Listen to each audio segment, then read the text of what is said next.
அத்தியாயம் 31. பைக்கிலிருந்து இறங்கிய பிரியா விக்கிராந்திடம் தேங்க்ஸ் என்றாள். இட்ஸ் ஓகே அங்க. எப்போ எந்த ஹெல்ப் வேணும்னாலும் தயங்காமல் ஃபோன் செய்து கேளுங்க என்றான் விக்கிராந்த். ஓகே என்றாள் பிரியா தயக்கம் மின்ன. நான் இந்த வீக் எண்ட் மதுரை போகலாம்னு இருக்கேன். நீங்களும் வரீங்களா? பிரியாவின் முகம் ஒரே நொடியின் பெயரைந்தது போல் மாறியது. ஆனாலும் சமாளித்துக் கொண்டு ஹோம் என சொல்லி தலையாட்டினாள். ஏன் பிரியா அப்படி சொல்றீங்க? பாவம் பெரியம்மா, இந்த வயசுல அவங்களை நீங்க இப்படி அலைய விடலாமா? அப்பப்போ நீங்களும் அவங்களை போய் பார்க்கலாமே. ஹாங் மம், மறந்தே போயிட்டேன். அத்தைக்கு 8 மணிக்கு ஃபோன் செய்றேன்னு சொல்லி இருந்தேன். டைம் ஆச்சு, நான் கிளம்புறேன். பை. விக்கிராந்தின் பதிலுக்காகவும் காத்திருக்காமல் வீட்டின் உள்ளே சென்று மறைந்தாள் பிரியா. உறவு என்ற போதும் விக்கிராந்த் பிரியாவின் கணவனை சந்தித்ததில்லை. இப்போது பிரியாவின் ரியாக்ஷன் தெரியாத அந்த மனிதனின் மேல் விக்கிராந்திற்குள் எரிச்சலை ஏற்படுத்தியது. அவனுடன் வாழ்ந்த இதத்திற்கு சென்றாலே அவனுடைய நினைவு வந்துவிடுமா? அதற்காகவா இப்படி சென்னையில் ஒரே வீட்டில் சிறையிருக்கிறாள் இவள்? விக்கிராந்தின் மனதில் மூண்ட எரிச்சலின் கூடவே பார்த்தேராத அந்த மனிதனின் மீது கோபமும் வந்தது. அந்த அவனின் மீது இன்னமும் இத்தனை அன்பை வைத்திருக்கும் பிரியாவின் மீதும் விக்கிராந்திற்கு கோபமாக வந்தது. ஆனால் 1-2 வினாடிகளிலேயே அவனின் அறிவும் கண் விழித்துக் கொண்டது.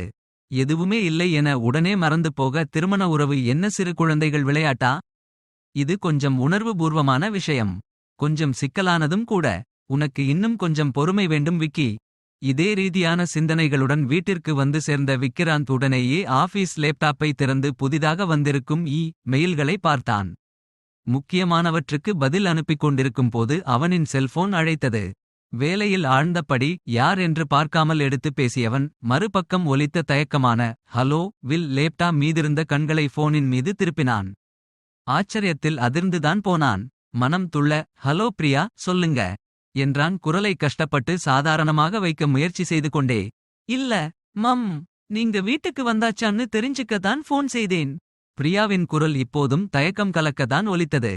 ஓ, நான் வந்தாச்சுங்க. வேலையை அப்படியே விட்டுட்டு வந்தேனா? அது தான் மெயில் பார்த்துட்டு இருந்தேன். இனி ரிப்ளை அனுப்பிட்டு தூங்க வேண்டியது தான். மம், சாப்பிட்டீங்களா? அவளின் அந்த சின்ன கேள்வி ஏன் என்ன என்ற காரணம் எதுவுமில்லாமலே விக்கிராந்தினுள் பலவிதமான ரசாயன மாற்றங்களை ஏற்படுத்தியது. மறந்தே போயிட்டேன். சாப்பிடணும். நீங்க?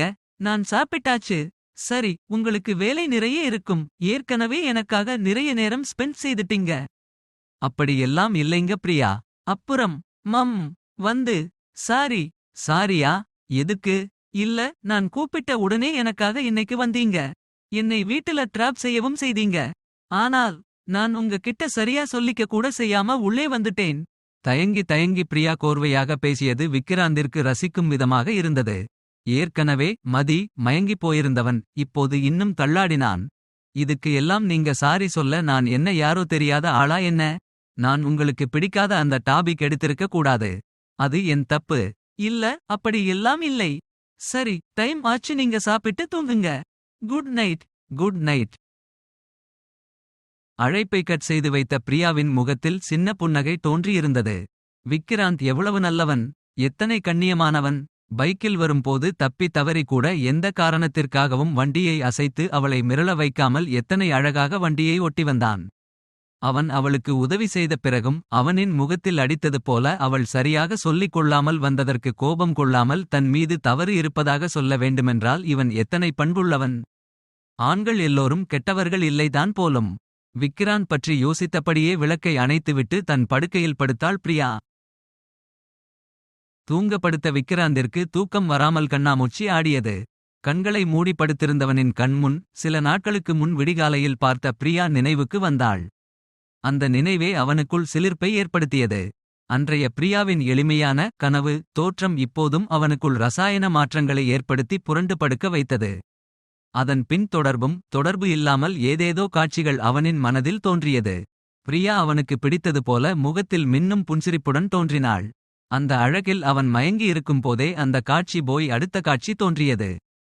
பிரியாவும் அவனும் மனக்கோலத்தில் இருப்பது போன்ற காட்சி. அடுத்து கையில் குழந்தையுடன் தோன்றினாள் பிரியா. திடுக்கிட்டு கண்ணை திறந்த விக்கிராந்த் மனதை அடக்க முயன்றான்.